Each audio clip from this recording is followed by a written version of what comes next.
পুরো মধ্যপ্রাচ্য জুড়ে চলছে তৃতীয় বিশ্বযুদ্ধের উত্তেজনা। আমাদের হাতে এসেছে গুরুত্বপূর্ণ আপডেট আন্তর্জাতিক সংবাদ। শুরুতেই থাকছে রাশিয়া ইরানের ঘনিষ্ঠতা, ড্রোন, অস্ত্র ও কূটনীতিতে বদলে যাচ্ছে মধ্যপ্রাচ্যের শক্তির সমীকরণ। এবারে জানিয়ে দিব ইরানকে ঘিরে মার্কিন যুদ্ধ ঘণ্টা, মধ্যপ্রাচ্যে নতুন সংঘাতের দ্বারপ্রান্তে বিশ্ব।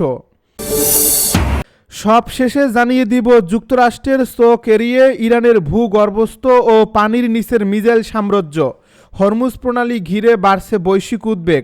এতক্ষণ শুনছিলেন হাতে থাকা আপডেট সংবাদের শিরোনাম, এবারে বিস্তারিত। তবে তার আগে অনুরোধ রইল ভিডিওটিতে একটি লাইক এবং কমেন্ট করে জানিয়ে দিন ভিডিও সম্পর্কে আপনার মূল্যবান মতামত। আরও জানিয়ে দিন ভিডিওটি কোথা থেকে দেখছেন বা কোন জেলা থেকে দেখছেন। রাশিয়া ইরানের ঘনিষ্ঠতা, ড্রোন, অস্ত্র ও কূটনীতিতে বদলে যাচ্ছে মধ্যপ্রাচ্যের শক্তির সমীকরণ। পুতিন আয়াতুল্লাহ আলী খামেনিকে ছেড়ে যাবেন না, এমন বার্তাই যেন স্পষ্ট হয়ে উঠছে সাম্প্রতিক ভূ রাজনৈতিক গতিপ্রবাহে। কারণ চরম মার্কিন চাপ, নিষেধাজ্ঞা ও সামরিক হুমকির মুখে দাঁড়িয়ে থাকা ইরান এবার পেয়েছে এক শক্তিশালী ঢাল, আর সেই ঢালটির নাম রাশিয়া। তেহরান ও মস্কোর মধ্যে ক্রমবর্ধমান সামরিক ও কৌশলগত সহযোগিতা মধ্যপ্রাচ্যের যুদ্ধ সমীকরণকে দ্রুত বদলে দিচ্ছে বলে মনে করছেন বিশ্লেষকেরা। যেখানে ইরানের মাটিতেই প্রস্তুত হচ্ছে শত শত আধুনিক রুশ ড্রোন, নজরদারি ও আঘাত হানার সক্ষমতা নিয়ে, যেগুলো ভবিষ্যতে মার্কিন রণতরী কিংবা অঞ্চল জুড়ে অবস্থানরত আমেরিকান সামরিক ঘাঁটির জন্য বড় হুমকি হয়ে উঠতে পারে, এমন আশঙ্কা এখন ওয়াশিংটনের করিডোরে ঘুরপাক খাচ্ছে। দীর্ঘদিন ধরে নিষেধাজ্ঞা আর আলটিমেটামের মধ্যে থাকা ইরান এই সহযোগিতাকে দেখছে কৌশলগত শ্বাস নেওয়ার সুযোগ হিসেবে, আর মস্কো দেখছে মধ্যপ্রাচ্যে প্রভাব বাড়ানোর সুবর্ণ জানালা হিসেবে, যার ফলে গোপন ড্রোন সরবরাহ, ইরানের ভেতরে কারখানা স্থাপন, আকাশপথ ও সমুদ্রপথে অস্ত্র হস্তান্তর সব মিলিয়ে এক নীরব কিন্তু দ্রুত গতির সামরিক সেতু গড়ে উঠছে দুই দেশের মধ্যে। নিরাপত্তা সূত্রের ভাষ্য অনুযায়ী কাস্পিয়ান সাগর ঘিরে থাকা ভৌগোলিক সুবিধা এই সহযোগিতাকে করছে আরও সহজ। কারণ ইরানের উত্তরে কাস্পিয়ান সাগর এবং তার উত্তর পশ্চিম প্রান্তে রাশিয়া। এই জলপথ ব্যবহার করে রুশ জাহাজে ড্রোন ও সামরিক সরঞ্জাম পাঠানো হয়। এরপরে ইরানি নৌবাহিনীর জাহাজে হস্তান্তর করা হয় বলে অভিযোগ রয়েছে। আবার কিছু চালান যায় আকাশপথে রাষ্ট্রীয় মালিকানাধীন এয়ারলাইন্সের মাধ্যমে, যাতে নজরদারি এড়িয়ে দ্রুত ডেলিভারি নিশ্চিত করা যায়। শুধু ড্রোনেই সীমাবদ্ধ নয়, এই অংশীদারত্ব আকাশ প্রতিরক্ষা ও আকাশ সীমা শক্তিশালী করতে রাশিয়ার কাছ থেকে আধুনিক যুদ্ধবিমান সংগ্রহের উদ্যোগ নিয়েছে তেহরান, যা ইরানের সামরিক সক্ষমতাকে এক ধাপ ওপরে নিয়ে যেতে পারে এবং মার্কিন সামরিক পরিকল্পনায় নতুন হিসাব যোগ করতে বাধ্য করবে। কূটনৈতিক এই ফ্রন্টেও পুতিন প্রশাসনের অবস্থান স্পষ্ট। উত্তেজনা নিরসনে নিয়মিত যোগাযোগ, আলোচনার মাধ্যমে সমাধানের বার্তা আর প্রকাশ্যে ইরানের পাশে থাকার ইঙ্গিত, সব মিলিয়ে মস্কো দেখতে চাইছে যে তারা শুধু অস্ত্র সরবরাহকারী নয়, বরং এক দীর্ঘমেয়াদী কৌশলগত মিত্র।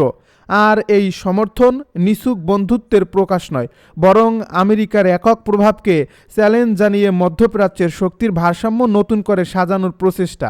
ওয়াশিংটনের দৃষ্টিতে এই দৃশ্যপট উদ্বেগজনক, কারণ একদিকে নিষেধাজ্ঞা দিয়ে ইরানকে চাপে রাখার কৌশল, অন্যদিকে রাশিয়ার হাত ধরে ইরানের সামরিক আধুনিকরণ এবং দ্বিমুখী বাস্তবতা মার্কিন নীতি নির্ধারকদের সামনে কঠিন প্রশ্ন তুলছে। বিশেষ করে যখন ড্রোন প্রযুক্তি তুলনামূলক কম খরচে বড় ক্ষতি সাধনে সক্ষম এবং সমুদ্র ও আকাশে অসম যুদ্ধের চরিত্র বদলে দিতে পারে। মধ্যপ্রাচ্যের মিত্র রাষ্ট্রগুলো পরিস্থিতি নিবিড়ভাবে পর্যবেক্ষণ করছে, কারণ যে কোনো সংঘাতের আঁচ পুরো অঞ্চলকে অস্থির করে তুলতে পারে। তেলের বাজার থেকে শুরু করে বাণিজ্যিক নৌপথ, সবখানেই পড়তে পারে তার প্রভাব। ইতিহাস বলে বিপদের সময়ই চেনা যায় আসল বন্ধুকে, আর সেই কঠিন সময়ে ইরানের পাশে রাশিয়া দৃঢ় অবস্থান নিয়েছে। ইরানকে ঘিরে মার্কিন যুদ্ধ ঘণ্টা, মধ্যপ্রাচ্যে নতুন সংঘাতের দ্বারপ্রান্তে বিশ্ব। ইরানকে কেন্দ্র করে যুক্তরাষ্ট্রের আগ্রাসী অবস্থান, একের পর এক কড়া হুমকি ও মধ্যপ্রাচ্যে মার্কিন সামরিক শক্তির দৃশ্যমান বৃদ্ধি নতুন করে যুদ্ধের আশঙ্কাকে আরও তীব্র করে তুলছে। মার্কিন প্রেসিডেন্ট ডোনাল্ড ট্রাম্পের সরাসরি সামরিক হুঁশিয়ারি এবং পারস্য উপসাগরে শক্তিশালী নৌবহর মোতায়েনের পর আন্তর্জাতিক অঙ্গনে প্রশ্ন উঠছে, মধ্যপ্রাচ্যে কি আরেকটি বড় যুদ্ধ অনিবার্য হয়ে উঠছে? ওয়াশিংটনের চাপের জবাবে তেহরান স্পষ্ট ভাষায় জানিয়ে দিয়েছে হুমকির মুখে তারা কোনো আলোচনায় বসবে না এবং প্রয়োজনে যুদ্ধের জন্য প্রস্তুত। এই পাল্টাপাল্টি অবস্থানের ফলে কূটনৈতিক সমাধানের পথ ক্রমেই সংকীর্ণ হয়ে আসছে, আর যুদ্ধের সম্ভাবনা সময়ের সঙ্গে সঙ্গে আরও বাস্তব হয়ে উঠছে বলে মনে করছেন বিশ্লেষকেরা। ডোনাল্ড ট্রাম্প নিজের সোশ্যাল মিডিয়া প্ল্যাটফর্ম ট্রুথ সোশ্যালে দেওয়া এক দীর্ঘ বার্তায় ঘোষণা করেছেন যুক্তরাষ্ট্রের একটি বিশাল ও আধুনিক নৌবহর দ্রুত গতিতে ইরানের দিকে অগ্রসর হচ্ছে, যার লক্ষ্য স্পষ্ট এবং শক্তি প্রদর্শন প্রশ্নাতীত। তিনি দাবি করেন এই সামরিক প্রস্তুতির উদ্দেশ্যে ইরানকে আলোচনার টেবিলে ফিরিয়ে আনা এবং পরমাণু অস্ত্র পরিত্যাগের একটি নতুন নিষ্ক্রিয়করণ চুক্তিতে স্বাক্ষর করানো, যা নাকি শুধু যুক্তরাষ্ট্র নয় বরং গোটা বিশ্বের নিরাপত্তার জন্যই জরুরি। ডোনাল্ড ট্রাম্প সতর্ক করে বলেন, সময় দ্রুত ফুরিয়ে আসছে এবং ইরান যদি এই সুযোগ হাতছাড়া করে তবে তার ফল হবে ভয়াবহ। এমনকি তিনি ইঙ্গিত দেন, অতীতে ইরানের কয়েকটি পরমাণু স্থাপনায় যুক্তরাষ্ট্র যে হামলা চালিয়েছিল, ভবিষ্যতে তার চেয়েও কঠোর ও ব্যাপক সামরিক অভিযান চালানো হতে পারে। ডোনাল্ড ট্রাম্পের এই বক্তব্য আন্তর্জাতিক মহলে ব্যাপক আলোড়ন সৃষ্টি করছে এবং মধ্যপ্রাচ্যের দেশগুলো নতুন করে নিরাপত্তা ঝুঁকি নিয়ে উদ্বিগ্ন হয়ে পড়ছে। এর জবাবে ইরানের পররাষ্ট্রমন্ত্রী আব্বাসে আরাখজি স্পষ্ট করে জানিয়েছেন, সামরিক হুমকি ও চাপের পরিবেশে কোনো ধরনের আলোচনা সম্ভব নয়। রাষ্ট্রীয় গণমাধ্যমে দেওয়া এই বক্তব্যে তিনি বলেন, ভয় দেখিয়ে বা একতরফা শর্ত চাপিয়ে দিয়ে ইরানকে আলোচনায় বসানো যাবে না, বরং এমন আচরণ পরিস্থিতিকে আরও বিপজ্জনক করে তুলবে। তিনি যুক্তরাষ্ট্রের সঙ্গে গোপন যোগাযোগ বা সাম্প্রতিক কোনো কূটনৈতিক সমঝোতার গুঞ্জনও সরাসরি অস্বীকার করেন এবং বলেন, ইরান তার সার্বভৌমত্ব ও জাতীয় স্বার্থের প্রশ্নে কোনো আপোষ করবে না। তবে প্রকাশ্যে করা অবস্থানের পাশাপাশি আড়ালে কূটনৈতিক তৎপরতা পুরোপুরি থেমে নেই বলেও ইঙ্গিত মিলছে। আন্তর্জাতিক গণমাধ্যম আল জাজিরার জ্যেষ্ঠ সাংবাদিক আলী হাশেম তেহরান থেকে জানিয়েছেন, প্রকাশ্যে যতই যুদ্ধংদেহী বক্তব্য আসুক না কেন, পর্দার আড়ালে মধ্যস্থতাকারীদের মাধ্যমে সমাধানের চেষ্টাও চলছে। তার মতে, পরিস্থিতি এতটাই গুরুতর যে কোনো পক্ষই পুরোপুরি নিয়ন্ত্রণ হারাতে চায় না, আর তাই নীরব কূটনীতি এখনও সক্রিয় রয়েছে। তিনি আরও বলেন, ইরান প্রকাশ্যে যুদ্ধের প্রস্তুতির কথা বললেও একই সঙ্গে এটাও জানিয়ে দিচ্ছে যে সম্মানজনক ও চাপমুক্ত পরিবেশ তৈরি হলে তারা আলোচনায় বসতে রাজি। এই জটিল প্রেক্ষাপটে যুক্তরাষ্ট্র পারস্য উপসাগরে রণধীর ইউএসএস আব্রাহাম লিঙ্কন সহ অতিরিক্ত সামরিক সরঞ্জাম মোতায়েন করছে, যা বিশ্লেষকদের মতে ইরানের উপর চাপ বাড়ানোর একটি সুস্পষ্ট কৌশল। ওয়াশিংটনের লক্ষ্য হচ্ছে শক্তি প্রদর্শনের মাধ্যমে তেহরানকে নিজেদের শর্ত মানাতে বাধ্য করা এবং আঞ্চলিক মিত্রদের আশ্বস্ত করা যে যুক্তরাষ্ট্র এখনও মধ্যপ্রাচ্যে প্রভাবশালী শক্তি হিসাবে সক্রিয়। যুক্তরাষ্ট্রের চোখ এড়িয়ে ইরানের ভূগর্ভস্থ ও পানির নিচে মিসাইল সাম্রাজ্য, হরমুজ প্রণালী ঘিরে বাড়ছে বৈশ্বিক উদ্বেগ।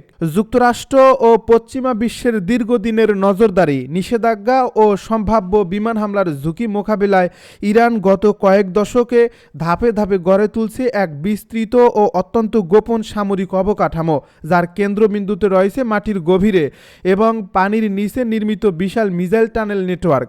ইরানি সামরিক সূত্রের দাবি অনুযায়ী পাহাড়ের কয়েকশো মিটার গভীরে কংক্রিটের একাধিক স্তরের সুরক্ষায় তৈরি এসব ভূগর্ভস্থ ঘাঁটি বা তথাকথিত মিসাইল সিটি পুরো দেশ জুড়ে জলের মতো ছড়িয়ে রয়েছে। পাহাড়ের কয়েকশো মিটার গভীরে কংক্রিটের একাধিক স্তরের সুরক্ষায় তৈরি এসব ভূগর্ভস্থ ঘাঁটি বা তথাকথিত মিসাইল সিটি পুরো দেশ জুড়ে জালের মতো ছড়িয়ে রয়েছে, যা স্যাটেলাইট ইমেজ বা আধুনিক গোয়েন্দা ড্রোনের মাধ্যমেও সহজে শনাক্ত করা যায় না।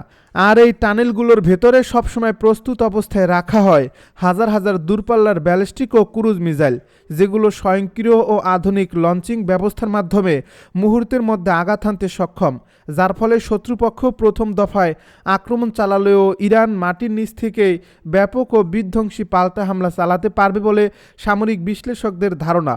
প্রযুক্তি ও অস্ত্রশক্তিতে এগিয়ে থাকা যুক্তরাষ্ট্রের জন্য এই ভূগর্ভস্থ সামরিক কৌশল একটি বড় চ্যালেঞ্জ হয়ে দাঁড়িয়েছে, কারণ সাধারণ বোমা ও প্রচলিত বিমান হামলায় এসব স্থাপনা ধ্বংস করা কার্যত অসম্ভব। আর এই প্রেক্ষাপটেই যুক্তরাষ্ট্রের সঙ্গে চলমান উত্তেজনার মধ্যে ইরান প্রথমবারের মতো পানির নিচে নির্মিত এক বিশাল মিসাইল টানেল নেটওয়ার্ক প্রকাশ্যে এনেছে, যা নতুন করে মধ্যপ্রাচ্যের শক্তির ভারসাম্য ও নিরাপত্তা পরিস্থিতি নিয়ে প্রশ্ন তুলছে।